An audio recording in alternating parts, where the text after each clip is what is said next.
नमस्कार सभी विद्यार्थियों को एक बार फिर से आप सभी का स्वागत है मेरे YouTube channel Jagroop Singh geography में। आज हम कक्षा एनसीईआरटी की सीरीज में पार्ट 6 पृथ्वी के प्रमुख स्थल रूप यानी अर्थ के जो मेन लैंड फॉर्म्स हैं उन पर बात करेंगे।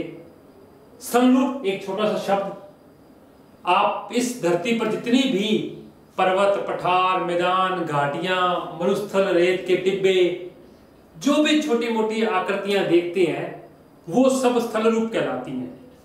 और हमारे सिलेबस में बड़े स्थल रूप पर्वत, पठार, मैदान, ये तीन जो है वो पढ़ाए गए हैं। तो इन तीनों पर आज चर्चा करेंगे। क्या है ये चैप्टर, क्या कुछ है इसके अंतर्गत। तो पृथ्वी के प्रमुख स्थल रूप यानी लैंड फॉर्म्स। चलिए, पहली बात मैंने भी बताया, स्थल रूप का मतलब है या लैंड फॉर्म का मतलब है कि आप कौन कौन सी आकृतियां इस धरती पर देखते हैं। सामान्य रूप से स्थल रूपों को तीन भागों में बांटा जाता है। पहले होते हैं प्रथम श्रेणी के स्थल रूप, दूसरे होते हैं द्वितीय श्रेणी के स्थल रूप, तीसरे होते हैं तृतीय श्रेणी के स्थल रूप। तो स्थल रूप तीन प्रकार के होते हैं, प्रथम, द्वितीय और तृतीय श्रेणी के। अब प्रथम श्रेणी के स्थल रूप वो जो हम पिछले चैप्टर में पढ़कर आए हैं, महाद्वीप और महासागर। तो महाद्वीप और महासागर कौन से प्रकार के स्थल रूप होते हैं? प्रथम श्रेणी के, सबसे बड़े यही होते हैं।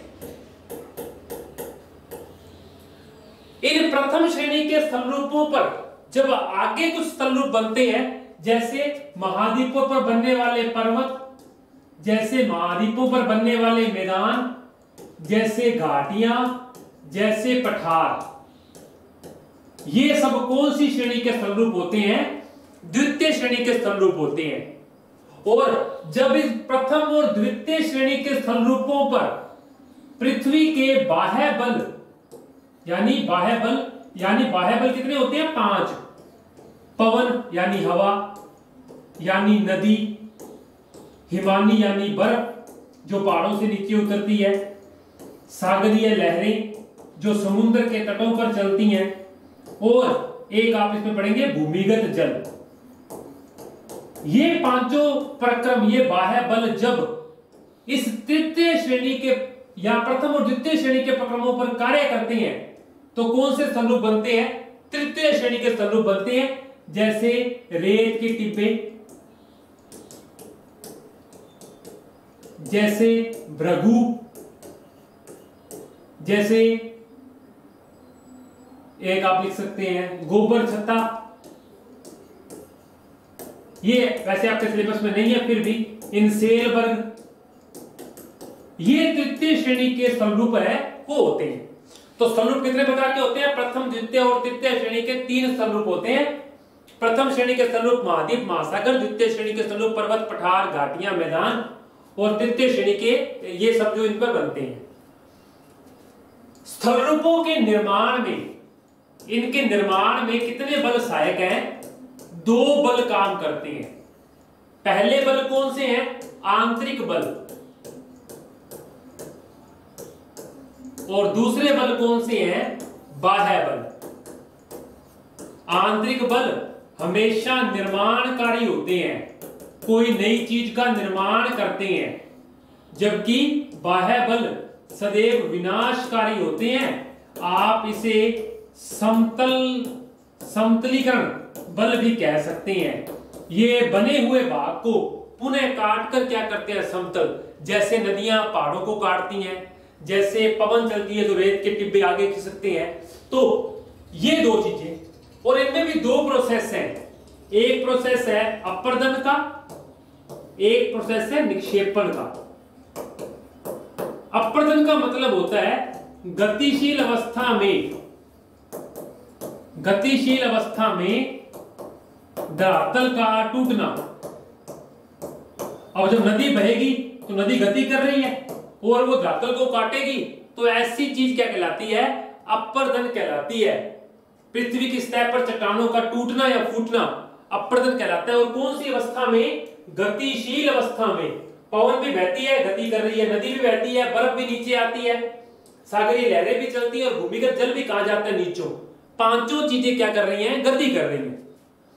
निक्षेपण क्या होता है, जब कोई नदी, ये मान लीजिए पर्वत है, इस पर्वत को नदी ने काटा, काटने के बाद में इसका जो मलबा है वो कहां जाएगा, आगे, और आगे कहीं जाकर क्या होगा, जमा।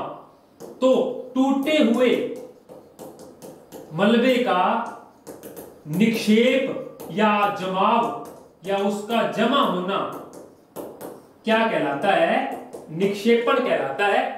इसको बोलते हैं डिपोजिटेशन। तो पृथ्वी की शक्तियों द्वारा टूटे हुए पदार्थ जब आगे जमा होंगे क्या कहलाएंगे, निक्षेपण। तो स्थल रूप कितने प्रकार के हैं, प्रथम, द्वितीय और तृतीय श्रेणी के। महाद्वीप, महासागर, पर्वत, पठार, मैदान, रेत के टिब्बे, भृगु, ये सब तृतीय श्रेणी के, इन पर ये बल कार्य करते हैं। इनका निर्माण दो रूपों से होता है, आंतरिक बलों से और बाह्य बलों से, और इसकी भी दो चीजें हैं, अपर्दन और निक्षेपण। आगे बात करते हैं, आपकी उन किताब में ऊंचाई व ढाल के आधार पर,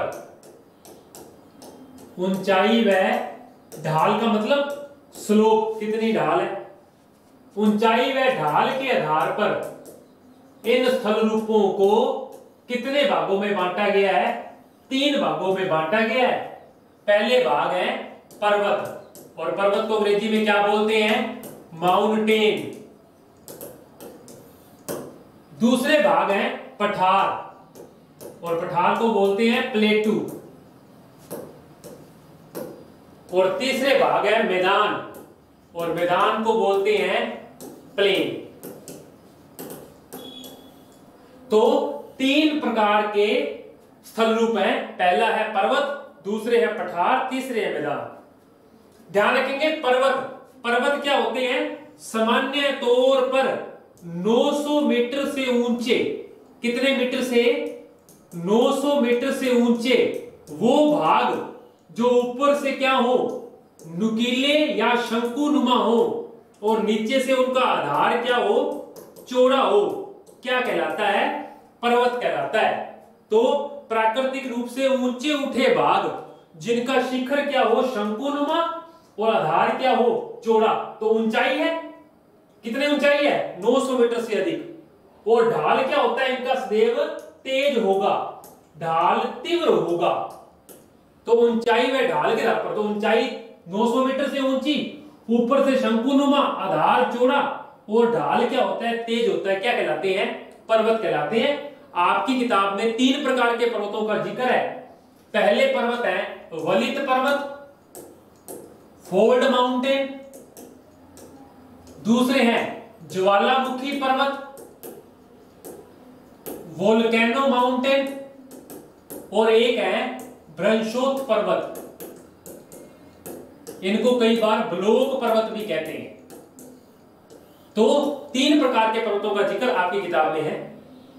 पठार क्या होता है, होता तो 900 मीटर से कम ऊंचा है, परंतु ऊपर से क्या होता है, समतल शिखर वाला होता है। तो लगभग 500 मीटर के आसपास आप इसे मान सकते हैं। 500 मीटर से 900 मीटर के बीच ऐसे भाग जिनका नुकीला नहीं होता, ऊपर का शिखर क्या होता है, समतल होता है, और आधार चौड़ा, क्या कहलाता है, पठार यानी प्लेटू कहलाता है। यह बात हम ध्यान रखेंगे, ठीक है। सामान्य तौर पर पठार कृषि के लिए उपयोगी होते हैं, ऐसे दिखेंगे आपको किनारों से। मैदान, अंतिम बात, धरातल पर सबसे अधिक समतल भाग और दुनिया में सर्वाधिक जनसंख्या किन क्षेत्रों में पाई जाती है, मैदानों में पाई जाती है, क्योंकि मैदान में कृषि कार्य बड़ी आसानी से होता है। मैदान सदैव उपजाऊ होते हैं। आप गंगा का मैदान देखो, सतलुज का देखो, ब्रह्मपुत्र का देखो, ठीक है। इसके अलावा आप सिंधु का मैदान देखो, आप यांगत्से सी का, हम मैप पर सारी बात करेंगे। तो समतल मैदान समतल होते हैं और 200 मीटर से कम ऊंचे होते हैं, 200 मीटर के आसपास या 200 मीटर से कम ऊंचे होते हैं। और जब पहाड़ों से कोई नदी उतरती है तो मिट्टी को लाकर कहां बिछा देती है, मैदानों में बिछा देती है। कृषि के लिए भी क्या होते हैं, सर्वाधिक उपजाऊ होते हैं। तो पहले ये 3 चीजें क्या क्या है, पर्वत क्या है, पठार क्या है और मैदान क्या है, तीनों चीजें क्लियर हुई। अब हम जो आपके सिलेबस में कुछ बिंदु हैं उन पर भी बात करेंगे। चलिए एक तो अपने मैप बना लेते हैं, क्योंकि जो आपके सिलेबस में दिया हुआ है उसे मैप पर अपने को देखना है।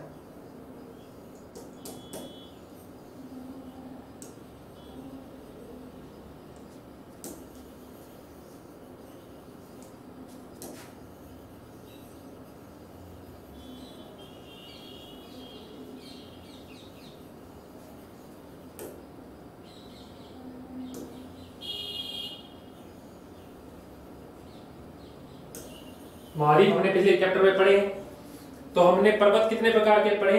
3 प्रकार के। अब इसमें लिखा हुआ है कि पहले पर्वत वलित पर्वत। वलित पर्वत क्या होते हैं? जब 2 हिस्से पास में आते हैं तो बीच का भाग वलित होकर कहां उठ जाता है? ऊपर उठ जाता है। ऐसे पर्वतों को वलित पर्वत कहते हैं। और दुनिया की सबसे पुरानी वलित पर्वत की श्रृंखला जो है वो है अरावली। अरावली कौन से में है? राजस्थान में, जहां हम रहते हैं। तो अरावली पर्वत श्रृंखला भारत देश में राजस्थान राज्य के अंदर स्थित है। ठीक है, तो ये, जबकि उत्तरी अमेरिका की अपलेशियन, अभी हमने बात की है कौन सा महाद्वीप है? उत्तरी अमेरिका। और यहां कौन सी पर्वत श्रृंखला है? अपलेशियन पर्वत श्रृंखला जो है ये भी प्राचीन वलित पर्वत श्रृंखला है। मैं पहले वलित पर्वतों की बात कर रहा हूं। और यूरोप का यूराल, अच्छा पहली बार बात की थी कि यूराल पर्वत से एशिया और यूरोप क्या होते हैं? अलग होते हैं। तो ये तीनों प्राचीन वलित पर्वत है। जबकि अगर आप रोकीज को देखें, एंडीज को देखें, हिमालय को देखें, ये तीनों नवीन वलित पर्वत है। तो प्राचीन कौन सी है? यूएसए की अपलेशियन, भारत की अरावली और रूस का यूराल पर्वत प्राचीन वलित पर्वत है। हम इस पर्वत की बात करते हैं। पर्वत कितने प्रकार के हैं? 3 प्रकार के। पहले है वलित पर्वत, तो अपलेशियन, जबकि रोकीज, एंडीज और हिमालय ये कौन से हैं? नवीन वलित पर्वत हैं। दूसरे हैं ब्रंशोर्थ पर्वत। जब क्या होता है, कोई साइड के भाग टूटकर नीचे गिर जाए और बीच का भाग ऊपर उठा हुआ रह जाए, ऐसे पर्वतों को क्या बोलते हैं? ब्रंशोर्थ पर्वत कहते हैं। कौन से पर्वत कहते हैं? ब्रंशोर्थ पर्वत या ब्लोक पर्वत कहते हैं। जैसे भारत में सतपुड़ा को देखिए आप यहां।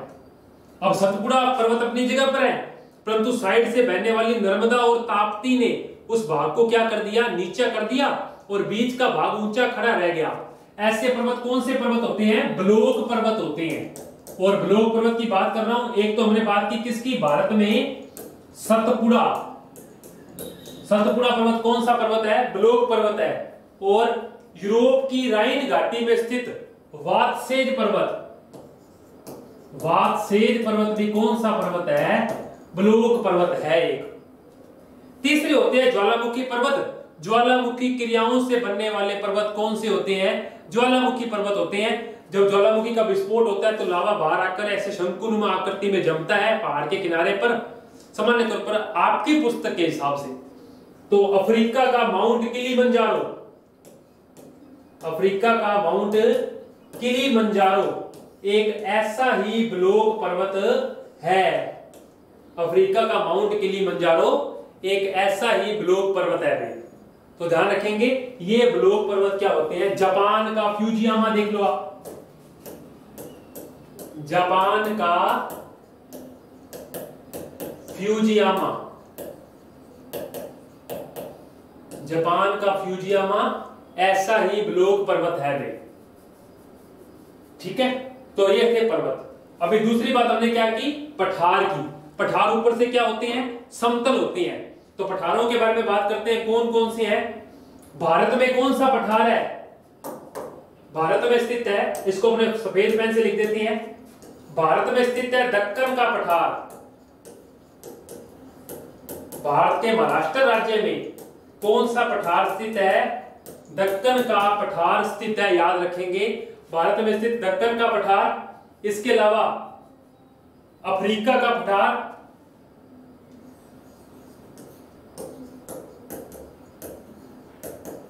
अफ्रीका का पठार कीनिया, युगांडा और तंजानिया देश में है। कीनिया, युगांडा और तंजानिया देश में है, जबकि ऑस्ट्रेलिया का पश्चिमी पठार, और ऑस्ट्रेलिया में भी एक क्या है, पठार है। तीसरी चीज है मैदान। मैंने बात की मैदान सर्वाधिक समतल होते हैं और सर्वाधिक क्या होते हैं, उपजाऊ होते हैं। ठीक है।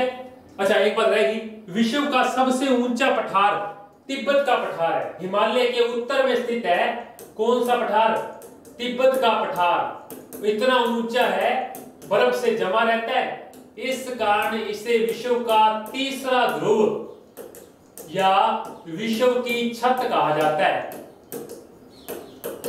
विश्व की छत कहा जाता है। पठार जो होते हैं उनमें से अत्यधिक खनिज निकलते हैं। ठीक है, पठार खनिजों के लिए प्रसिद्ध होते हैं। ऐसे ही भारत में स्थित है छोटा नागपुर का पठार। पश्चिम बंगाल राज्य में छोटा नागपुर का पठार है, जो कि लोहे के लिए, कोयले के लिए, सोने के लिए, हीरे के लिए, तांबे के लिए सामान्य तौर पर प्रसिद्ध है। वैसे आपकी किताब में लिखा हुआ है यहां से वैसे सोना और हीरा नहीं निकलता, वो दक्षिणी भारत से निकलता है, तो ध्यान रखेंगे। इसी प्रकार अफ्रीका का पठार जो है ये सोने और हीरे के लिए प्रसिद्ध है, जबकि भारत का पठार छोटा नागपुर का कोयले, लोहा और मैग्नीज के लिए प्रसिद्ध है। कोयला, लोहा और मैग्नीज के लिए प्रसिद्ध है। चलिए, मैदान मैंने बात की सबसे समतल भाग होते हैं और कृषि कार्य के लिए उपयोगी होते हैं। और मैदानों की सबसे खास बात क्या है कि मैदान सदैव उपजाऊ होते हैं। जैसे चाइना के अंदर कौन सा मैदान है, यांगटीसी सीकियांग का, और भारत में कौन सा मैदान है, गंगा, सिंधु और ब्रह्मपुत्र। ये सब नदियों के नाम हैं, गंगा, सिंधु और ब्रह्मपुत्र। और यांगटीसी का मैदान, जैसे यूएसए में कौन सा मैदान है, मिसिसिपी और मिसौरी का।